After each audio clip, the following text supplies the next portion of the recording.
BRS senior నేత హరీష్ రావు ఇటీవల కాంగ్రెస్ ప్రభుత్వానికి బహిరంగ సవాలు విసిరారు. 3 నెలల పాటు తనకు నీటిపారుదల శాఖ బాధ్యతలు అప్పగిస్తే రాష్ట్రంలోని సాగునీటి సమస్యలను పరిష్కరించి చూపిస్తానని, చేయలేకపోతే రాజకీయాల నుంచి తప్పుకుంటానని ప్రకటించారు. ఈ వ్యాఖ్యలు తెలంగాణ రాజకీయాలలో తీవ్ర చర్చకు దారితీశాయి. ఈ సవాలుపై స్పందించిన టీపీసీసీ చీఫ్ మహేష్ కుమార్ గౌడ్ ఆసక్తికర వ్యాఖ్యలు చేశారు. హరీష్ రావు నిజంగా కాంగ్రెస్ పార్టీలోకి రావాలని అనుకుంటే ఆ విషయాన్ని పార్టీ పొలిటికల్ అఫైర్స్ కమిటీలో చర్చించి నిర్ణయం తీసుకుంటామని చెప్పారు. చేర్చుకోవాలా వద్దా అనేది పార్టీ సమిష్టిగా నిర్ణయిస్తుందని స్పష్టం చేశారు. అదే సమయంలో హరీష్ రావు చేసిన 3 నెలల సవాలుపై కూడా ఆయన కౌంటర్ ఇచ్చారు.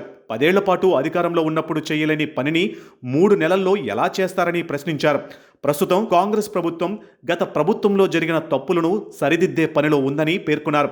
ఇదే మీడియా సమావేశంలో కాంగ్రెస్లోని అంతర్గత విభేదాలపైన మహేష్ కుమార్ గౌడ్ స్పందించారు. మంత్రి కొండా సురేఖ, ఎమ్మెల్యే కడియం శ్రీహరి మధ్య నెలకొన్న విభేదాలను పార్టీ పరిష్కరిస్తుందని, అలాగే తుంగతుర్తి నియోజకవర్గానికి సంబంధించిన వివాదాన్ని కూడా సామరస్యంగా పరిష్కరించే ప్రయత్నం జరుగుతుందన్నారు.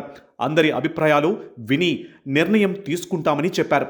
అలాగే క్రమశిక్షణ కమిటీ చైర్మన్గా బిజీగా ఉండడంతో 2 సీనియర్ నేతలకు సమస్యల పరిష్కార బాధ్యతలు అప్పగించామని, సస్పెన్షన్ ఒక్కటే పరిష్కారం కాదని వ్యాఖ్యానించారు.